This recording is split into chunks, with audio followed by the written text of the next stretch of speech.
तो आप सब लोग ध्यान देखिए मेरी बात को कि तो ये ईंटा आप अपने घर से ही अपने पुरोहित से अनुष्ठान कराने के पश्चात जब शीतल सामग्री हो जाए, आपकी भस्म हो जाए, तो उस भस्म को छान के रख लीजिए।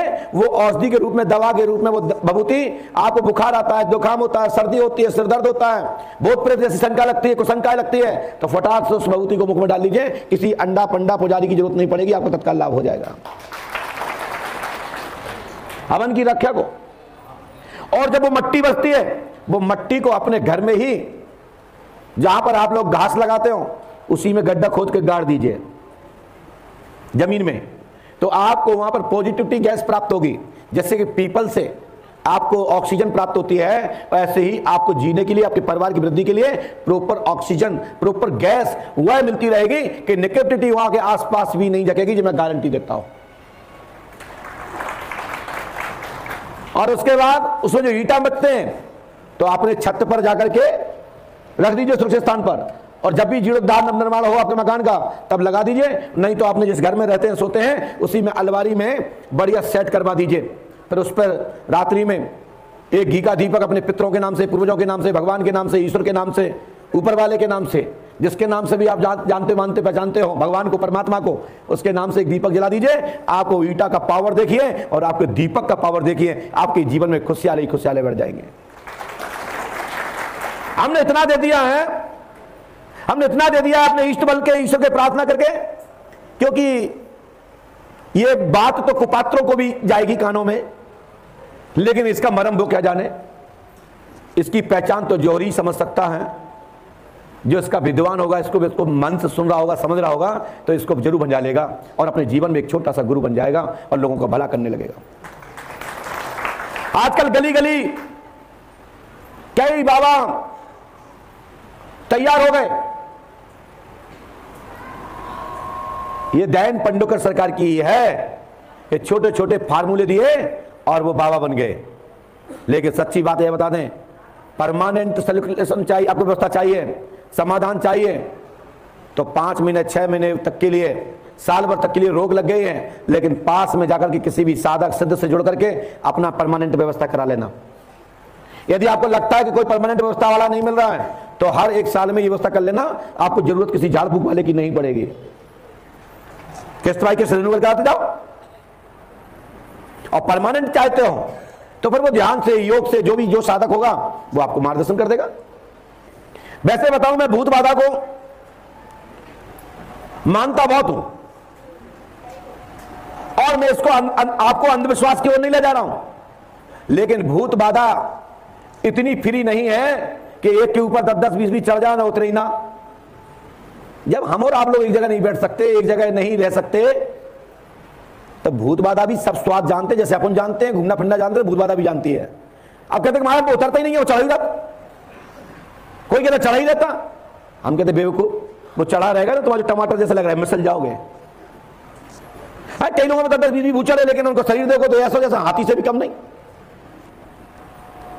60% से 85% तक बेटा बेटी, भाई बहन किसी ना किसी सेटिंग की चक्कर में भूत की एक्टिंग करते हैं। लब हो गया, अब उस लब सफल होते नहीं दिख रहा है। अब बेटी इंतजार कर रही कोई अच्छा गुरु मिल जाए, तो हमारे मम्मी पापा जय बहाने ले जाएंगे हमको, तो यही एक्टिंग करते रहो भूत की। आए भूत चढ़ गओ, भूत चढ़ गओ, आ गओ, दत्ती बन गई, गिर पड़े, मर गए। और जैसे का साधक के पास पहुंचे, तो बाहर फटाक से माने पैर दबाओ, तो साधक समझ जाता है कि दाल में कुछ काला, तो कहता है सब लोग निकलो बाहर, मुझे कुछ बात करना है। तो वो कहते बेटा बेटी, महाराज हम का बता, हम पे कछु नहीं है, लेकिन कछु करना दियो, हम फलाने चक्कर चल रहा हो, वो मिल नहीं पा रहा, आप कैसे कहा हुआ है महाराज, आप बताओ 10,000 रुपया जोड़ के रखे हमने अपने पति से छुपा के, अपनी पत्नी छुपा के, हम आपको दे दें, लेकिन हमारा पति बस में करा दो। को कहेगा हमारी पत्नी को करा दो, को कहेगा पड़ोसन को करा दो। सही कह रहा हूं भैया, ये 32 साल हो गई है, 32 साल से मैं पूरे भारत में घूम रहा हूं, 22 साल का एक्सपीरियंस, 32 साल का गुरुजी के बनने का एक्सपीरियंस, और एक एक रास्ता जानता हूं झाड़ फूक के केंद्रों के लोगों के नौटंकी करने के। कई बाबा तो कहते हैं ये सबसे खतरनाक आदमी यही है कि इस व्यक्ति पे ना तो मेरा कुछ चलता है, ना किसी की दबाव में आता है। हम कहते हैं हम स्पेशल गुरु हैं, क्योंकि हम फीस ही इतनी लेते हैं कि तुम लेते हो मुर्गा मुंडा मुंडी बूढ़ी के नाम पे, और हम लेते हैं बताने के नाम पे। काम के नाम पे नहीं लेता हूं, काम के नाम पे तो मैं कभी नहीं लूंगा, लेकिन हम आपको मार्गदर्शन देने की, विधि बताने की और रास्ता दिलाने देने की फीस लेता हूं। कर्म स्वयं करिए, मेहनत स्वयं करिए, बताई हुई विधि को अपनाइए, 101% सफलता प्राप्त हो जाएगी। मेरी बात अच्छे से समझ लो। कई जो पाखंडी टाइप के होते हैं वो कहते हैं 5 बलि लगेंगी, 5 पूजा लगेंगी, 350 की पड़ेगी, 15 बेर होगी, फिर 400 भूत हैं तो 360 बार होगी, जोड़ दो। फिर कहते पंडों का जगह तो फीस लेते हैं, हम तो पूजा कराते हैं, भैया बलि देते हैं। अरे मूर्ख, मुझे बलि देने की जरूरत नहीं पड़ती है, बलि उन्हें जरूरत पड़ती है जो बलि के भूखे होते हैं। हम तो महाबली के शिष्य हैं। ये छोटी मोटी बलि करेंगे क्या? मुर्गा काट रहा है, अंडा काट रहा है, भैंस पड़ा काट रहा है, निबुआ काट रहा है, ये तो वो करते हैं जो जिनके देवताओं में दम नहीं है, जिसके इष्ट में दम नहीं है। हम हाथीवान के शिष्य हैं, बरा के खान के देवता के शिष्य हैं, हनुमान के भक्त हैं। ये मत समझो कि मैं अकेला हूं, मैं बजरंग बली पंडों का सगर का चेला हूं। अरे बलियों के बली महाबली, ऐसे इष्टदेव श्री हाथीवान हनुमान जी महाराज हैं, इनको अली बली नहीं लगती, ये बलियों के बली हैं। लोग इनके सामने जाते ही रोम तर्राते लोगों के। कई माताएं मैंने भाई ले जाते हैं, मटकने लगते हैं, बगैर सोचे समझे, समझते हैं कि हम वहां मटक गया तो मटके ले। आज एक शिष्य आई, हमारी बड़ी प्रिय शिष्य है, और भैया आगे वो हमारे कमरे में मटकने लगी बात। आपने देखा, हमसे बोले हम तुम्हीं से सामना करना चाहते थे। हमने उसको देखा, हमने कि क्या करूं, मेरा इतना पुराना रिश्ता है इस परिवार से, मैं कुछ कहता हूं तो अभियाल विरोध, अभियाल परिवार रुष्ट हो जाएगा कि गुरुजी ने हमारी भाभी से कह दिया, हमारी चाची से कह दिया, हमारी बहन से कह दिया, हमारी मोड़ी से कह दिया। हमने कहा कि ब्राह्मण बुद्धि का उपयोग करता हूं। मैंने कहा चल बाकी भूत कहां के पूछ भाग यहां से। आप बोले हम भागेंगे नहीं, अपनी मर्जी से आए अपनी मर्जी से जाएंगे। हमने ये तो हमें पता ही है, जो अपनी मर्जी से आता अपनी मर्जी से ही जाता है। हमने कहा ये सबसे खतरनाक भूत है इस पृथ्वी पर, इसके बाद कोई भूत नहीं बनता। ये अंतिम है, भूतों का भूत, बाप का बाप, और अंतिम जो दादा है, इसके बाद कोई नहीं है। हम क्या अंदर चले आए। अब भूत खेलते खेलते माने देखिए कोई लिपटे नहीं दे रहा, शांत होगा आपसे। अब भूत को मरीज अंदर आओ, हमने क्या भाई साहब भूत चला गया, भूत फिर आया। हमने कि सुन इस पे जंजीर डाल दे गर्म करके, से भूत भाग गया। हमने कि ये हमारी व्यवस्था है, यहां हमारे हिसाब से जाएगा, हमारे हिसाब से आएगा। ऐसा कौन सा भूत है, ऐसा कौन सा प्रेत, ऐसा कौन सा सिद्ध है, ऐसा कौन सा नाग, ऐसा कौन सा गंधर्व है? हम तो भूतों की बातें ही नहीं कर रहे कि जिस इस ऐसे कोटि के देवताओं की किसकी ताकत है जो हाथीवान का सामना कर सके।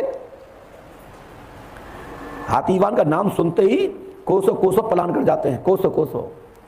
और जहां तक जैसे हनुमान जी का नाम लेके चलते जाओ, भूत भागता फिरेगा, सारा मैदान छोड़ेगा। ऐसे ही हाथीवान का नाम बोलते जाओ, भूत का पता नहीं पड़ेगा कहां चला गया।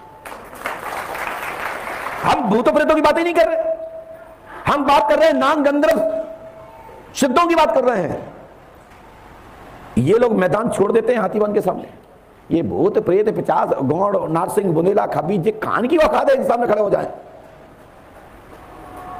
मेरा कहने का तात्पर्य यह है, मैं हनुमान जी का भक्त हूं। हमारे तुलसीदास जी बाबा जी कहते हैं कि ना से रोग हरे सब पीरा, जपत निरंतर हनुमत बलवीरा, भूत पिचास निकट नहीं आवे, महावीर जब नाम सुनावे। ऐसे 2 लाइन हनुमान चालीसा में पाई जाती हैं। इसको साफ प्रमाणिक विशेषज्ञ विज्ञानकों के वैज्ञानिक बाबा गोस्वामीदास जी लिखते हैं, जिनने सूर्य और चंद्रमा की नाप लिख दी। जो शस्त्र जो जन पर भानु, जब तक आज तक ग्रताचार अभी पैदा हुए, तुलसीदास जी ने पहले ही लिख दिया। आज बताते हैं हमारे लोग इतनी दूरी पर चंद्रमा, इतनी दूरी पर मंगल, इस पे फलाना, हमारे बाबा सब लिख गए। और जिसको पढ़ना है तो देवी पुराण पढ़ लो, से पुराण पढ़ लो, पता लग जाएगा। हमारे पहले वेदव्यास जी लिख गए। तो हम भी सब जानते हैं कि भूत में क्वालिटी कितना है। हनुमान पंचखाड़े में हमारे यहां सैकड़ों माताओं बहनों बेटियों पे भूत प्रेत आते हैं, भाइयों पे आते हैं। मैं देखता हूं, वहां मैं कुछ करता नहीं हूं। इसका मतलब यह नहीं है कि तुम ये सोचो कि गुरुजी हमारे बारे में नहीं समझ पा रहे हैं। मैं समझ तो रहा हूं, लेकिन जब अदालत लगती है, जब तुम्हें नोटिस भेजा जाएगा और जब नंबर आएगा तब पता लगेगा। लेकिन मटक झटक खुद लो, लेकिन नंबर आने तक की तुम्हारी पीढ़ी कांपती रहेंगी, दिल में धक धक लगता लगा रहेगा। अभी एक बेटी और आई थी, उसका पति भी साथ में आया, मैं नाम नहीं लूंगा। हमने जैसे कहा कि तुम्हारे पिता का नाम ये है, आप उनकी पुत्री हो। सूचना पे पति को देखा, किसने तो नहीं बता दिया। हम बाहर थे और हमने कह दिया इसमें कोई भूत भूत नहीं। मानसिक साइकोलॉजिकल डिफेक्ट। अपने पति पे एकदम चढ़ बैठी, ऐसा कैसे होता है, हम भूत है, हम क्या पागल है क्या?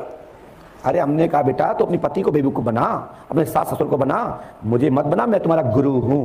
लेकिन दीक्षा नहीं ली इसलिए मैं आप तुम पे हाथ नहीं उठा रहा हूं। यदि दीक्षा ली होती तो सटाक से गाल में गलता, तुम्हारे भूत सब भाग जाते।